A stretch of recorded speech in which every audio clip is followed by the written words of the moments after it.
It has finally released, Dana Terrace's first project since The Owl House. That I'm still pissed about Disney canceling, since it was easily the best show they had put out in a long while. But now we have Dana's giant middle finger to the mouse, Knights of Guinevere, and it's stellar. I say this with all the confidence, this is the best indie pilot that has been made so far. But let's dive into the characters, because I really love them. Frankie is such a cool and interesting protagonist. We gather so much about her, whether it's spoken in dialogue or visually, and that applies to all the other characters. We know she's smart, physically fit because she works manual labor, and is very naively optimistic about Park Planet, even though everyone else does not view them that way.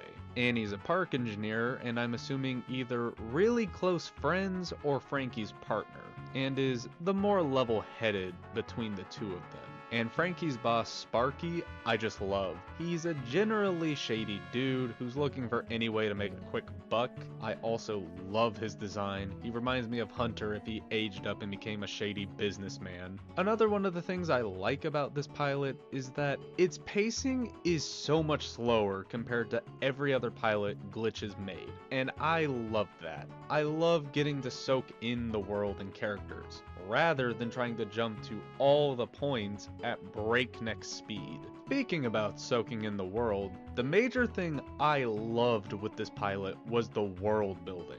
For only 26 minutes, you feel so immersed in this world. It's one of the things I think Dana has mastered.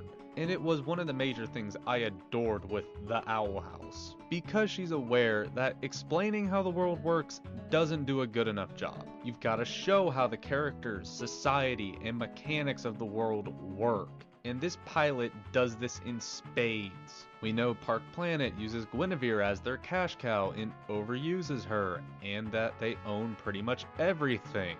You know, totally not throwing shots at a real major company that currently does the exact same thing. We know there's a black market for selling scraps from the park. The society is divided between the commoners, who do the manual labor, and the upper class, who work in the park itself. And the commoners hold such a strong resentment towards people who work in the park, they commonly discriminate against them, even having a slur for them. Read the sign! And we don't dive too deep on this one, but there is a disease that's starting to spread where the person infected coughs up a blue sludge similar to the blood of the animatronics. It reminds me a bit of coal lung, where after a while of breathing in coal dust, you'll start to hack up this black sludge. Even with the stuff I covered, I probably missed more because of how immersive this world is. I also want to praise the voice acting for the pilot, because it's solid. It's easily some of the best voice acting for one of these I've seen. Now time for the main thing, the animation. Since this is the first show Glitch has put out that is 2D, and my god, it looks fantastic. The show has some absolutely breathtaking imagery, along with some disturbing and horrific imagery. I know Dana had some pretty disturbing imagery in The Owl House, but you know, Disney had to Disney. But with the freedom Glitch gave her, she's allowed to go all out. I also love the design of the guard that hunts down Frankie and Annie. It's like the Sun and Moon guy from FNAF if it took steroids. Overall, I had a great time with this pilot. From the great story that gives you enough to understand what's happening, but also leaves you with an intriguing mystery. It has some of the best animation of any indie series. The characters are intriguing and you can get behind them. It has some of the best world building. This pilot is more than deserving of being a 10 out of 10.